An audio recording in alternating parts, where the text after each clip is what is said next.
Hello, my name is Rich Howard, owner of Architectural Builder Supply, and this video is to bring you a closer look at the Bommer 7811-633 horizontal spring pivot with floor plate, medium duty, hold open, satin brass.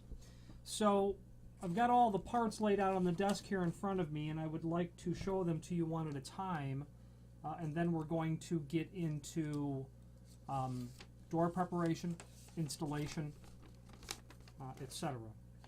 So first of all, Bommer 7811. That is Bommer's medium duty, double acting, hold open, spring pivot assembly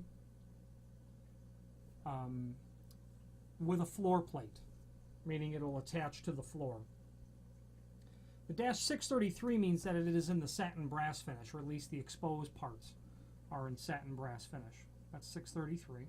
Okay, so let's look at all these parts. So here's the business end of the of the 7811. You can see the spring assembly here, the collar, tension collar that you would use to set the tension on the spring, that floor plate. You can see here a couple of roller bearings. And this mechanism here has a bird's mouth cut in it such that it will provide the hold open function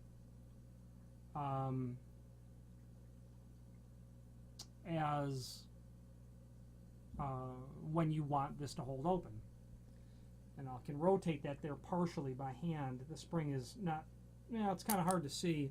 See if I can get it cranked over enough for you to see there. But that's that bird's mouth feature to this is what allows this, when it gets pushed open far enough, to hold open on that roller bearing until you pull the door shut.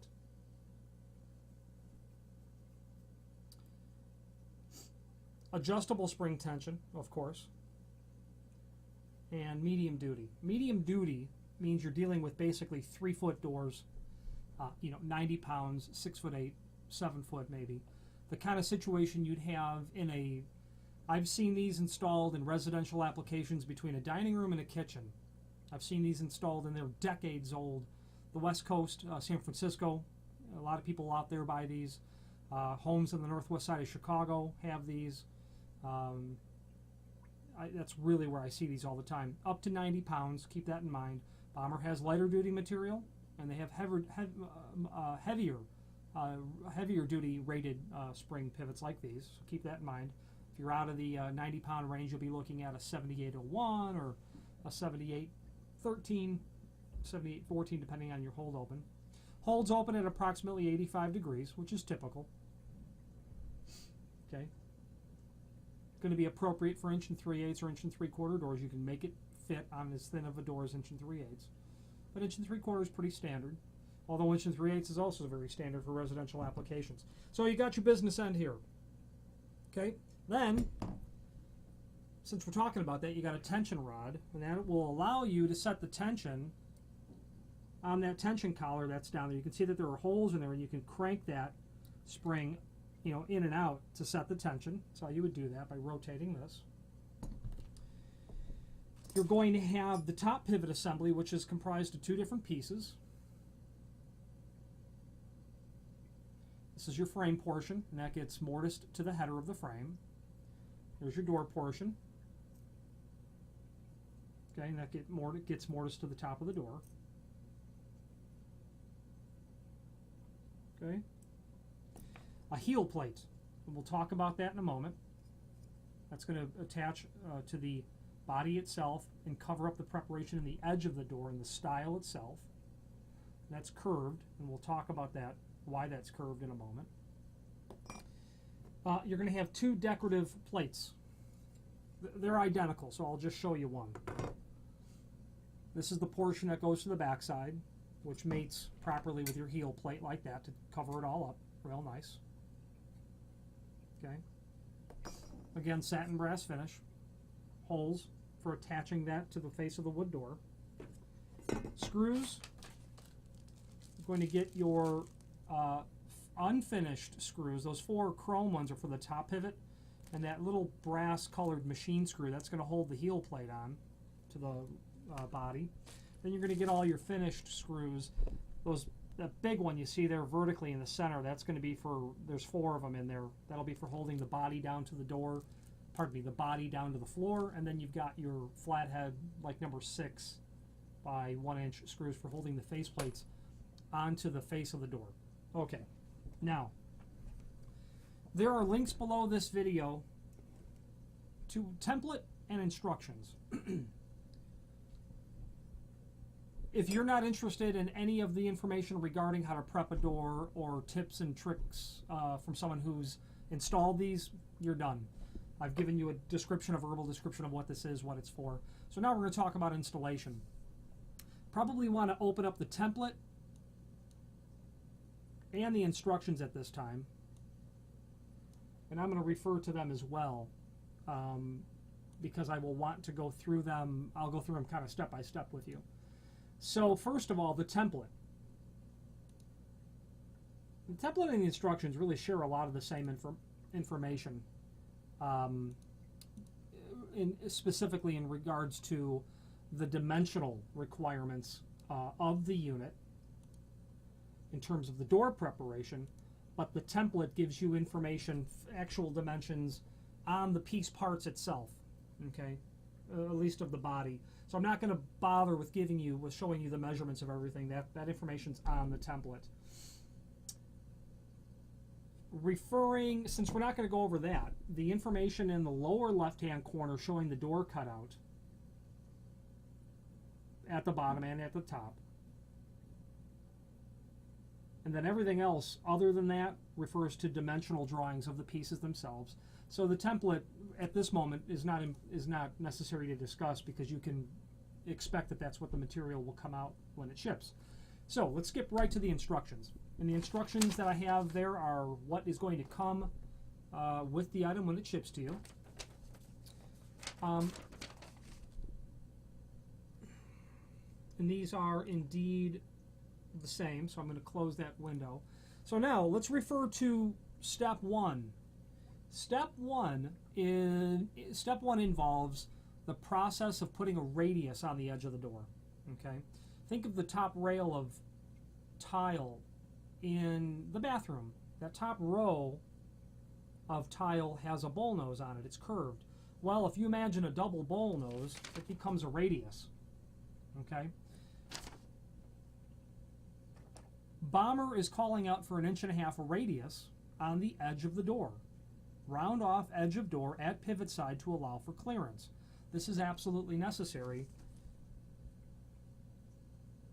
assuming that you're going to install this per the template. Here's the reason. If my open hand is the jamb and my fist is the square-edged door, you can see that I can maintain a certain margin between the two.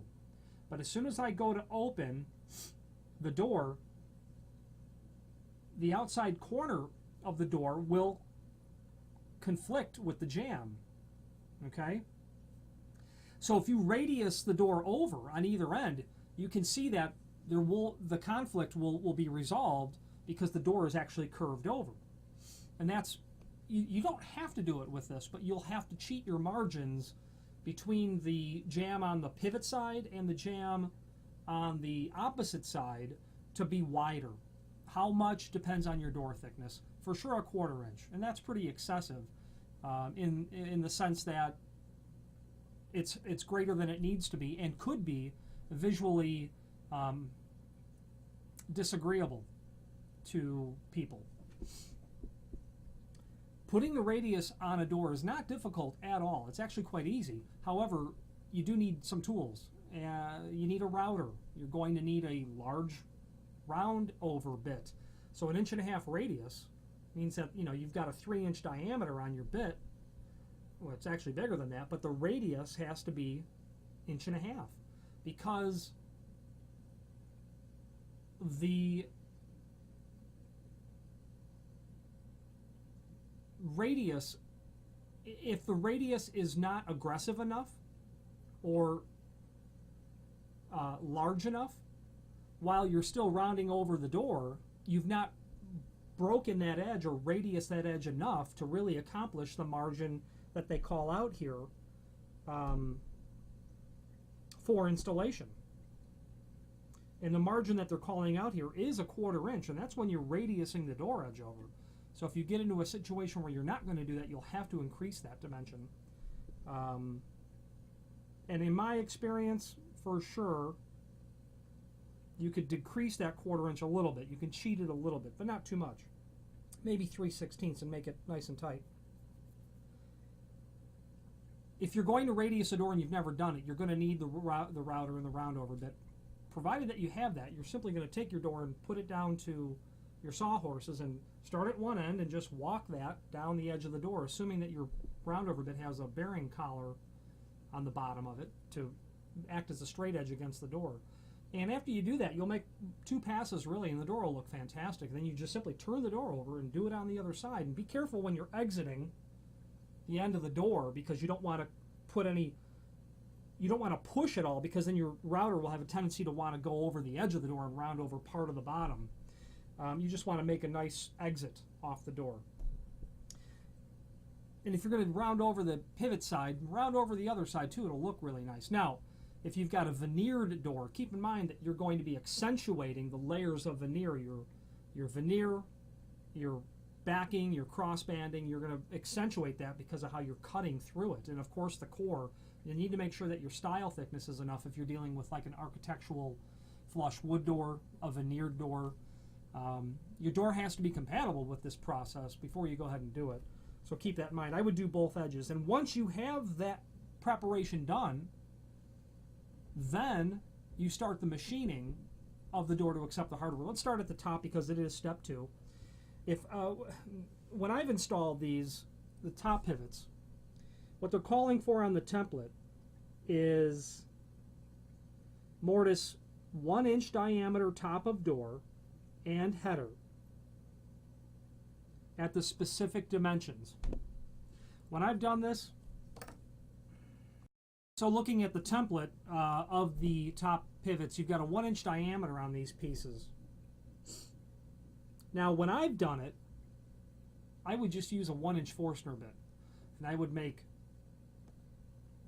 2 points with my center punch, and I would just take my Forstner bit and just buzz it down. It's nice and fast, it's clean, it's easy, doesn't require any handwork, and the Forstner bit is a nice way to do that. At that point, you're now measuring off where those holes have to begin when you set your center punch. And I'm not going to go over every point of the template of the installation of the machining instructions. You'll have to interpret that. If you have questions, reach out to me. Now that you've got the entire top of the door machined, you're going to do the bottom of the door. Step 3. It's easy. It looks like a lot, but it's really not hard. You simply have to make your door look like that cutout. You've got to come over from the edge the specific amount that's called out there, which is 5/16. You've got to come over the width and the height of that cutout as it's called out, 8 3/8, and then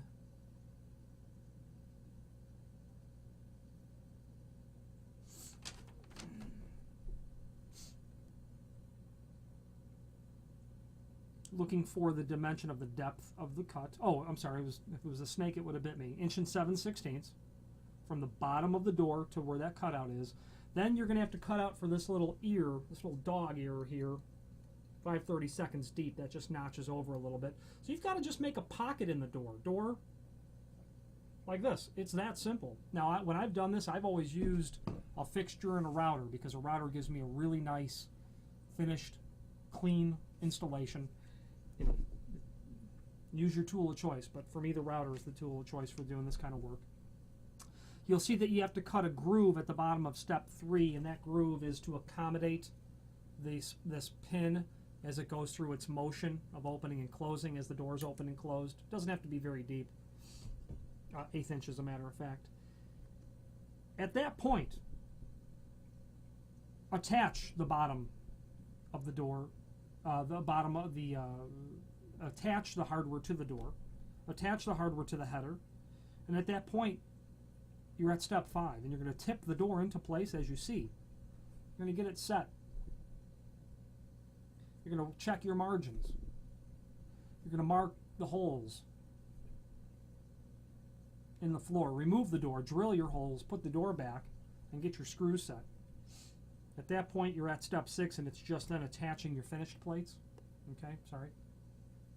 And these are available in several architectural finishes, if I haven't already said that. And the installation at that point is done. Very good quality piece of hardware. Like I said at the beginning of this video, these are known to last decades, and it's, you know, it's unusual to replace them because they're simple and they last forever, and they're made extremely well. Bommer is a great company. Love being a distributor for them.